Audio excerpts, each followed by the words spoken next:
গল্পের বর্তমান সময় শুরু হয় গোয়ার মনোরম পরিবেশে। এখানে আমরা পরিচয় পাই রাজ নামের এক ব্যক্তির সাথে, যে তার ছোট ভাই বীরকে নিয়ে একটি সাধারণ জীবন কাটায়। রাজ সে আদর্শ বড় ভাই, যে চায় না তার ভাই অপরাধ জগতের কালো ছায়া দেখুক। এখানে কালী মীরাকে ইমপ্রেস করার জন্য একের পর এক সারপ্রাইজ দেয়। এই দৃশ্যগুলোতে ফুটে ওঠে যে কালীর বাবা রণধীরের শত্রু ছিল অন্য এক মাফিয়া ডন মালিক। একদিন এক বড় ডিল চলাকালীন কালীর জ্ঞান আক্রান্ত হয়। লড়াইয়ের ময়দানে কালী যখন শত্রু, গল্পের এই পর্যায়ে মীরা অনুতপ্ত হয়।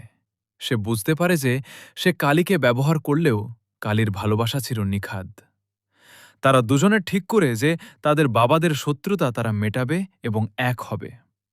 কিন্তু তাদের বাবারা যখন বীর এবং ঈশিতা গোয়েন্দার ভূমিকায় নামে, তারা কোনোভাবেই মানতে পারছিল না। মীরা এতদিন, তখন সে আবার তার পুরনো কালী মূর্তিতে ডায়ালগ ছাড়াই তাদের চোখের জল সব বলে দিচ্ছিল। মীরা রাজেজের কাছে ক্ষমা এবারের ফ্রেম দিয়ে, যেখানে ঘৃণা হেরে যায় আর ভালোবাসা জয়ী হয়।